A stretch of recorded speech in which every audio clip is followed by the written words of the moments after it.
আচ্ছা আমি তাহলে যাচ্ছি, হ্যাঁ? তুমি খাওয়া দাওয়া করো।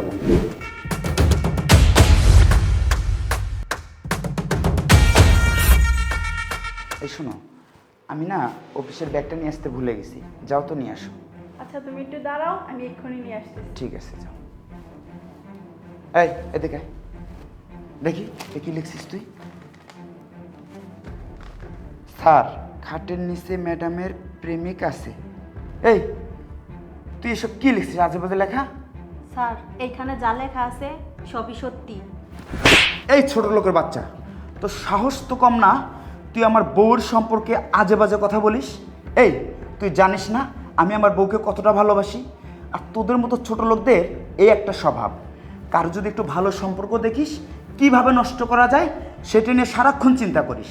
স্যার আপনি আমারে মারছেন, তাতে আমার কোনো সমস্যা নাই, কিন্তু আমি সত্যি কইতাছি, খাটের নিচে আমি নিজের চোখে দেখছি ম্যাডামের বয়ফ্রেন্ড আছে। তুই যে এসব সত্যি বলতেছিস তার কোনো প্রমাণ আছে তোর কাছে? হ স্যার, যদি আপনার বিশ্বাস না হয় তাহলে আপনি নিজের চোখে যায় দেখেন। আমি নিজে দেখতে যাব, তবে শোন, যদি মিথ্যা হয় তোর কিন্তু খবর আছে। তুই এখন এখান থেকে যা, তোর ম্যাডাম আসতে পারে, যা যা। এই নাও তোমার ব্যাগ। আচ্ছা ঠিক আছে, আমি আসি তাহলে। আচ্ছা বলছি একটা কল দিও। আচ্ছা।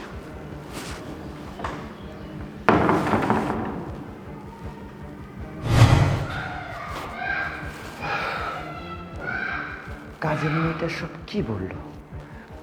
আমার তো সন্দেহ হচ্ছে, আসলে কি খাটের নিচে বয়ফ্রেন্ড আছে? না, কোনো কিছু মাথায় আসতেছে না। আমি কি করি? না, আজকে আমি অফিস যাব না। আমি দেখব আসলেই খাটের নিচে বয়ফ্রেন্ড আছে কি না। আমি আজকে ওকে হাতে নাতে ধরব। আমি অফিসে যাব না, আমি এখানে ওয়েট করব ওই বের হওয়া পর্যন্ত। আমি দরজার সামনেও কাছ থেকে ধরবো। আমি না যাব না আজকে অফিসে।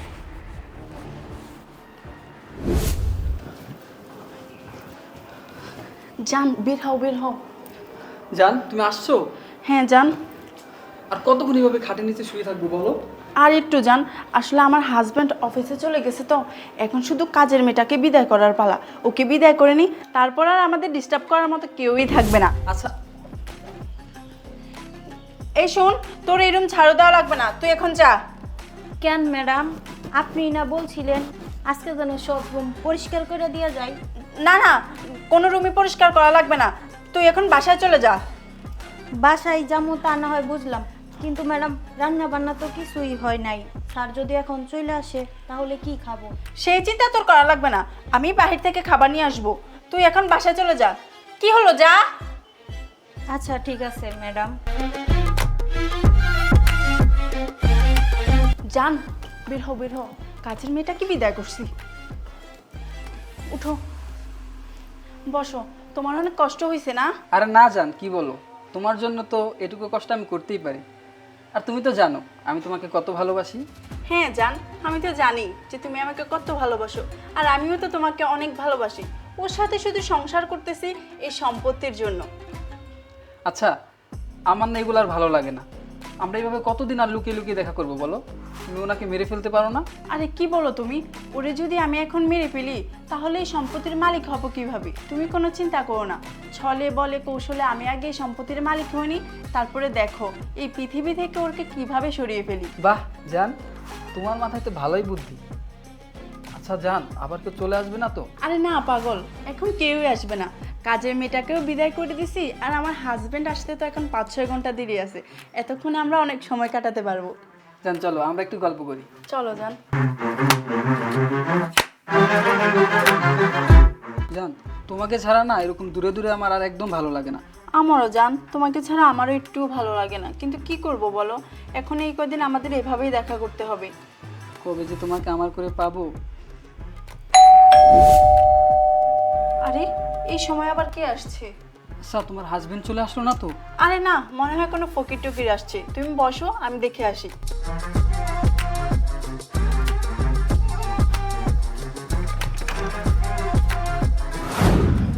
কি ব্যাপার, তুমি তুমি অফিসে যাওনি? গেছিলাম, কিন্তু একটা মিটিং ছিল তো, মিটিংটা ক্যান্সেল হয়ে গেছে। আমার শরীরটাও তেমন ভালো লাগতেছে না, অনেক অসুস্থ বোধ মনে করতেছি। ধরো তো তুমি ব্যাগটা, তুমি করো, আমার জন্য এক গ্লাস পানি নিয়ে বেডরুমে আসো, আমি একটু রেস্ট আরে করতে শোনো না, তুমি তুমি ড্রয়িং রুমে বসো, আমি তোমার জন্য পানি নিয়ে আসতেছি।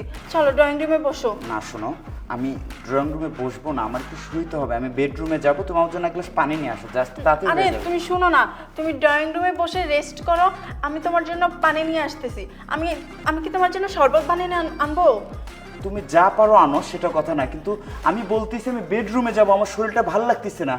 তুমি বারবার বলতেছো তুমি ড্রয়িং রুমে যাও, কারণটা কি বুঝতেছি না। তোমার কোনো সমস্যা? তোমাকে না। এমন দেখাচ্ছে কেন? আরে না, কোনো সমস্যা না। আমি তোমাকে বলতেছি যে তুমি ড্রয়িং রুমে বসে রেস্ট করো, বেডরুমে যাওয়ার কি দরকার বলো? চলো।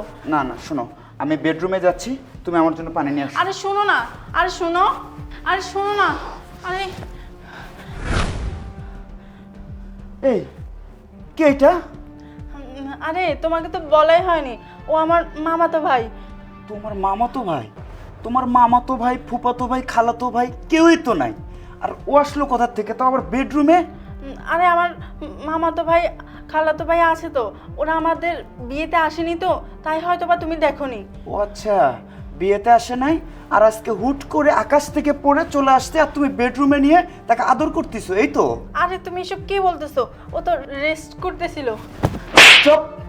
আর একটা মিথ্যা কথা বলবি না, একটা মিথ্যা কথা বলবি না।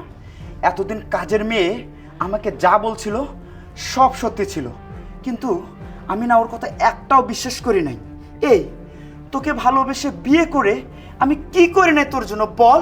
তুই যখন যা চাইছিস আমি তখন তোকে তাই দিছি। তোর কারণে আমার বৃদ্ধ মা বাবাকে আমি গ্রামে রেখে আসছি, তোর কারণে, শুধু তোর কারণে আমি আমার ভাই বোনের একটি টাকাও আমি লেখাপড়ার জন্য তাদেরকে দেই না। এই তোকে ভালোবেসে এই শহরে এসে কত বড় ফ্ল্যাট বানিয়ে দিয়েছি, কেন দিয়েছি? শুধু তুই ভালো থাকবি বলে। আর সে তুই কিনা আমার বিশ্বাস নিয়ে আমার সাথে তুই খেলা করলি, এটা কি ঠিক করছিস তুই আমাকে বল? আমি তোর এই মুখ আর এক সেকেন্ডের জন্য দেখতে চাই না। আমি তোকে এই সংসারে এক সেকেন্ডের জন্য রাখবো না। আমি তোকে তালাক দিব, আমি তোকে তালাক দিব। আমি তোর আর ওই মুখ দেখতে চাই না। প্লিজ আমাকে এবারের মতো মাফ করে চুপ! দাও। একটা কথা বলবি না। তুই তোর নাগরকে নিয়ে এখন আমার বাসা থেকে বের হয়ে যাবি, আর তোর ডিভোর্সের পেপার আমি পাঠিয়ে দেব। তুই যা, যা বলতেছি যা। তুই তোর নাগর নিয়ে এখন বের হয়ে যাবে আমার চোখের সামনে থেকে, আমি দেখতে যাচ্ছি না। যা যা যা যা।